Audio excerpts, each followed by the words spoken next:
તો 5 જુલાઈએ નવી ફિલ્મ આવે છે ભાઈ, બિલ્ડર બોયઝ. બોલિવૂડ પાસે દેશી બોયઝ છે તો અમારી પાસે બિલ્ડર બોયઝ છે. ચબુતરો ફિલ્મ તમે જોઈ હતી? ચબુતરો ફિલ્મના મેકર્સ આ ફિલ્મ બનાવી રહ્યા છે. ચાણક્ય પટેલે ફિલ્મ લખી છે અને ડિરેક્ટ પણ ચાણક્ય પટેલે જ કરી છે. ચબુતરો ફિલ્મે લગભગ મહદઅંશે આપણને ઇમ્પ્રેસ તો કરેલા હતા. ફિલ્મ સારી હતી, મને તો ભાઈ ગમી હતી. એ કલેક્શન થયું ન થયું જે થયું એ, પણ ફિલ્મ જોવા જેવી તો હતી.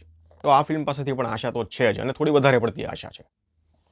કારણ કે એ ફિલ્મ વખતે જે કંઈ ભૂલો થઈ હશે ચાણક્ય પટેલને ખબર જ હશે, તો એ ભૂલ રિપીટ ન થાય અને કંઈક નવું બતાવવાની ટ્રાય કરી છે. અત્યારે ટીઝર પરથી તો લાગે છે કે ભાઈ કંઈક નવું બતાવવાની ટ્રાય કરી છે. બે મિત્રો છે, હવે બંનેને બિલ્ડર બનવું છે.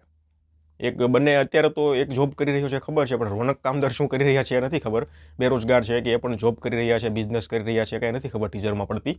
પણ શિવમ પારેખ છે ને એ જોબ કરી રહ્યા છે એ ખબર છે. એટલે કાસ્ટની વાત કરી દઉં, રોનક કામદાર, શિવમ પારેખ અને ઈશા કંસારા મુખ્ય ભૂમિકામાં જોવા મળશે. ટીઝર ઓવરઓલ ઇમ્પ્રેસ કરે છે. બધું જ અત્યારે સારું લાગી રહ્યું છે.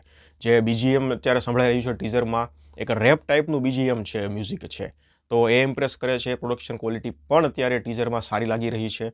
અને સ્ટોરી જે છે, સ્ટોરી એ રીતની છે કે બે મિત્રોને બિલ્ડર બનવું છે. હવે બિલ્ડર બનશે કે નહીં બને એ જોવાનું છે. એટલે અંત શું આવશે, શું હશે સ્ટોરીનો ક્લાઇમેક્સ, એ બધું આપણને ફિલ્મ જ્યારે રિલીઝ થશે ત્યારે ખબર પડશે. અને એ બિલ્ડર બનવાના ચક્કરમાં એ લોકો મુશ્કેલમાં પડે છે, શું મુશ્કેલીમાં પડે છે, કેવી કેવી મહેનત કરવી પડશે, કે કેવા કેવા પ્રોબ્લેમનો સામનો કરવો પડશે, એ બધું કદાચ આપણને ટ્રેલરમાં કદાચ ખબર પડી જશે. કારણ કે સિમ્પલ સ્ટોરી તો હોય ને, એકદમ સિમ્પલ સ્ટોરી હોય તો પછી કંઈ મિનિંગ જ નથી ને ફિલ્મ બનાવવાનો.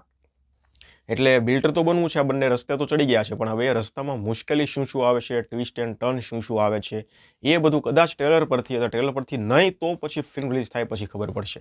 એટલે શોર્ટ સ્ટોરીમાં શું નવું છે, શું ટ્વિસ્ટ એન્ડ ટર્ન્સ નાખેલા છે, કેવા પ્રોબ્લેમ આવશે આ બંને મિત્રોને, એ બધું આપણે જોવાનું રહેશે.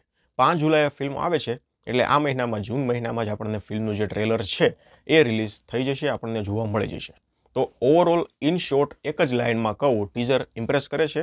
ટ્રેલર રિલીઝ થાય પછી વધારે આ ફિલ્મ પર ચર્ચા થશે. બાકી તમને ટીઝર કેવું લાગ્યું મને કમેન્ટ સેક્શનમાં જણાવી દો. ધન્યવાદ.